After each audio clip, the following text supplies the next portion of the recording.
Hi, and welcome back to Carrie and Christian Roam the Globe.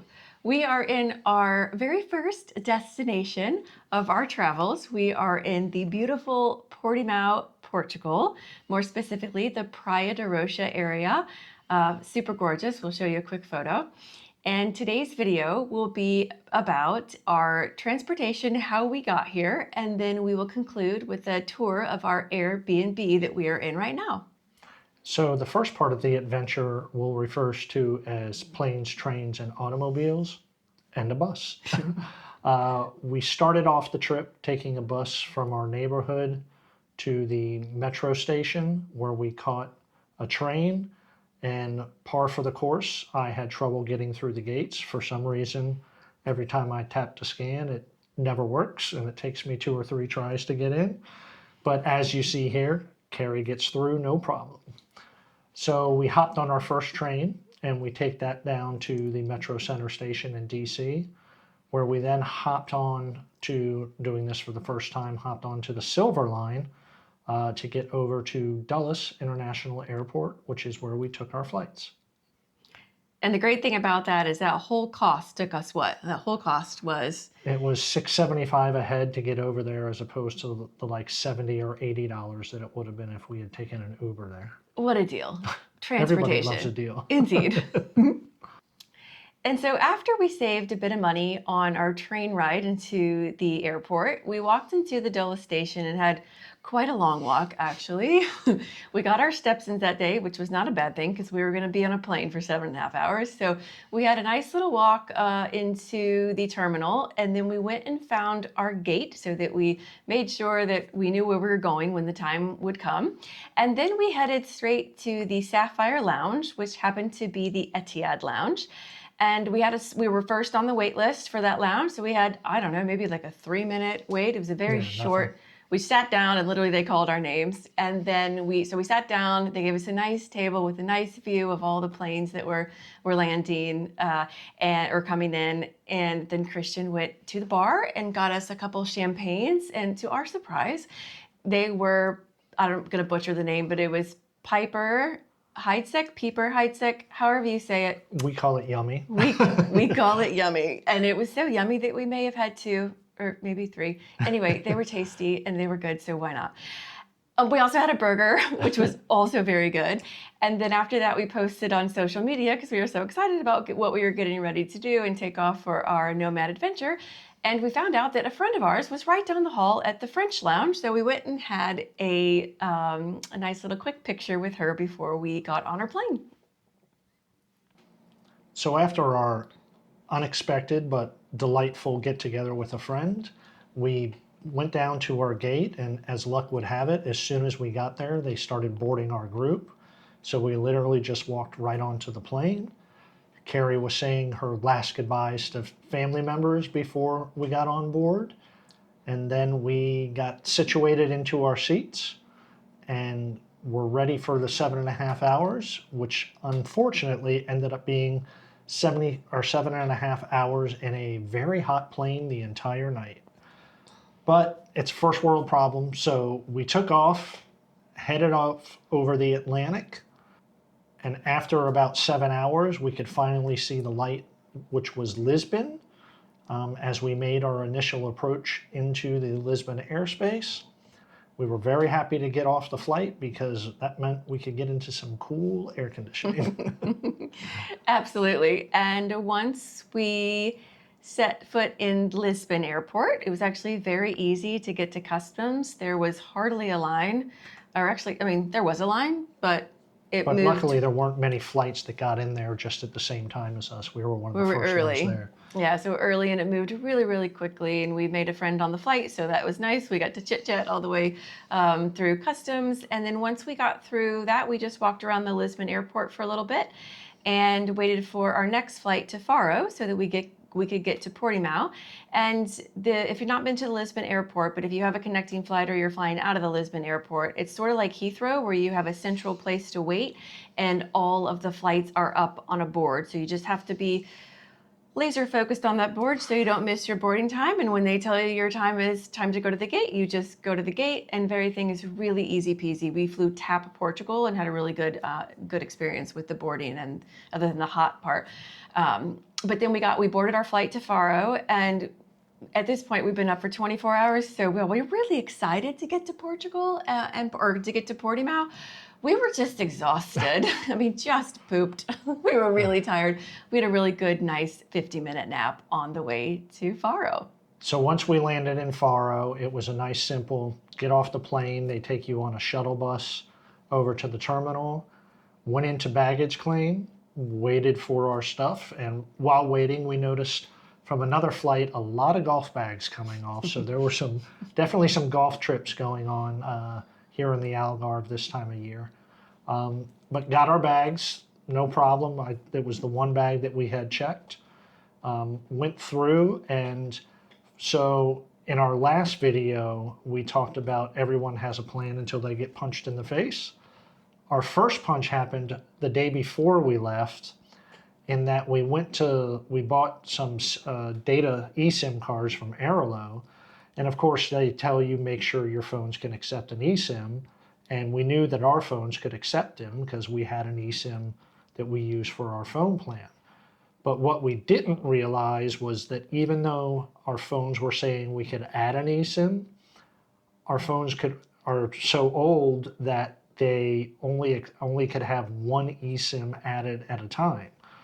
So for after this trip, we know we'll be getting some newer phones when we get back, but we were able to go ahead and locally, we stopped, once we got out of baggage claim, we stopped at a Vodafone and got a local eSIM. We only did one at the airport that we put in Carrie's phone, and we put it in her phone because the Airbnbs that we have during our time here in Portugal, all the reservations she made, so she's the primary contact for the Portugal reservation. So we just put the eSIM in her phone. It was very simple. I think it was $25 or 25 euros. 25 euros, yeah. For the eSIM, and it was 30 days with more data than we 50 ever gigabytes. used. We'll never, ever in a million years use that. So, and 50 gigabytes and calling and texting, like insane. Yeah, it's Good a deal local for us. SIM, so if we want to make a reservation here for a local restaurant, we'll just use her phone with that number and call and make it that way. And that turned out very handy because after we got that local SIM, we had to get a Bolt. And the Bolt, we had downloaded the app beforehand. So just like in Uber, we used Bolt to get a car so we could take it to our Airbnb. And the Bolt was easy to get on the app, not so easy to find the driver. The driver actually told us this too once we did find him. He's like, yeah, the process here is not the easiest to find. But since we had the local SIM with the calling and the million gigabytes or whatever, it was very easy and very handy to call the driver for the Bolt to see where actually to meet him. So once we did that, we got in the car, and it was a little bit of a hiccup, but we navigated through it, and then we successfully got to our Airbnb. And that is our next step, is we will give you a tour of where we are staying at. Where's home for the next 30 days.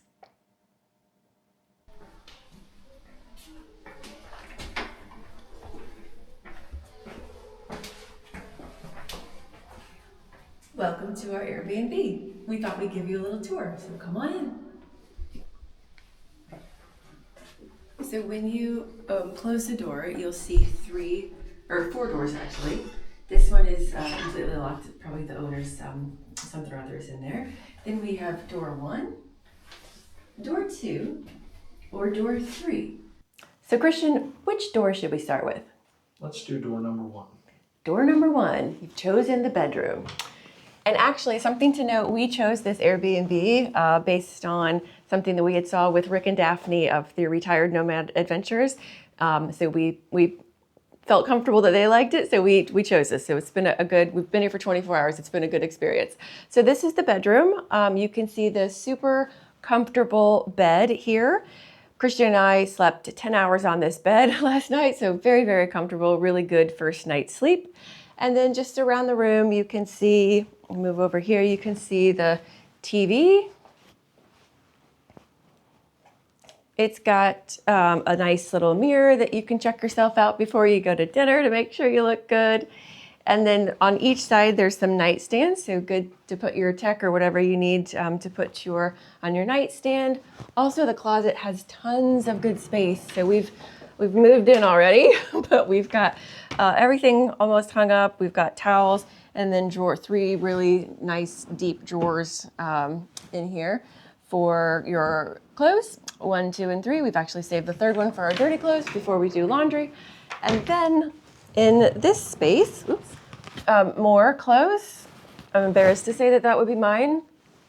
And then we've got an ironing board, an iron, and it looks like a little yoga mat back there. So all that you'd need and lots of space.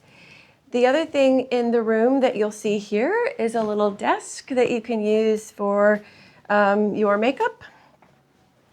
Even me? Even you, Christian. And then a nice comfortable chair. We haven't sat in that, but it looks super comfortable. Where we have sat, though, is this nice patio. That was another reason that we really liked this spot. So we had our morning coffee out here this morning, which was quite nice. And just for reference, right now it's a quarter to 1. Yeah, for sun purposes. At the end of September, but it's so gorgeous out. So just watch that thing. So this is for our drying our clothes because we have a washer but no dryer. So this we haven't used yet, but it will be our drying rack. And then you will see our patio that wraps around into what goes into the kitchen, which we'll show you in a minute. And right now, Christian said it's the end of September. There is a pool down below. We think it closes in about a week, but it's pretty nice.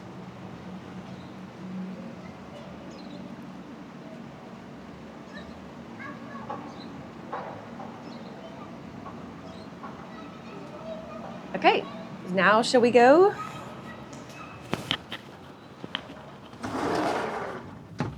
Where next? Number 3.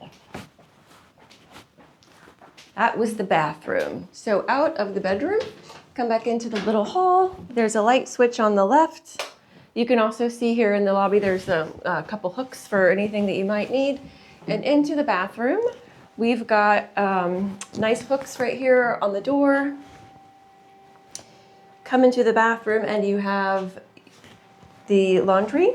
You can see here, the laundry machine. You've got the shower stall, which is nice. We had a good shower last night. And then the vanity and the toilet that you'd see here. So very nice, very comfortable.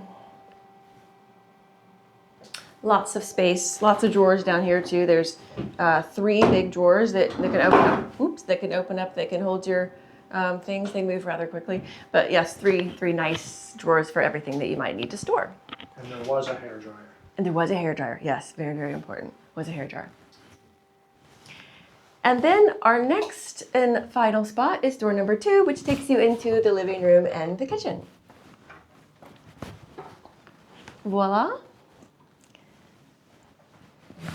In here, maybe let's start to the left. We've got a table for dining. We've got our computers and stuff set up in it. Sylvia, our host, has been so nice. When we arrived yesterday, there was a bottle of wine that's in the fridge, and then some cookies and a nice bag as a welcome. So that was there when we got here. And then spacious living room, really comfortable couch we've sat on.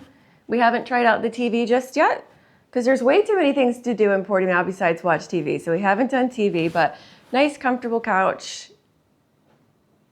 Big screen TV, lots of storage underneath. And then this will take you into the kitchen area. So in the kitchen, you've got the fridge. We'll do that first. The fridge and the freezer, ample spots. We have some stuff stocked, but here you can see the inside of the fridge, in case you wondered. It's quite nice. Lots of storage. And then over into the kitchen, you've got the oven right here. Got the microwave. We haven't used the oven or the stove just yet, but we have used the microwave. It's quite nice. The sink, the dishwasher, drying rack, coffee maker, hot water, teas and coffees, like anything you would need. This place is fully stocked. You've got the plates, little coffee mugs. You also have more bowls, water glasses, plates, plethora of wine glasses in the next counter, which I won't show you because it's also, well, we can show you why not. It's also got some of our food and stuff in here, but lots of any kind of wine glass, champagne glass, it's there. And that's really the kitchen. It's a very spacious apartment. Again, we've only been in it for 24 hours, but it just feels really good. Feels like home.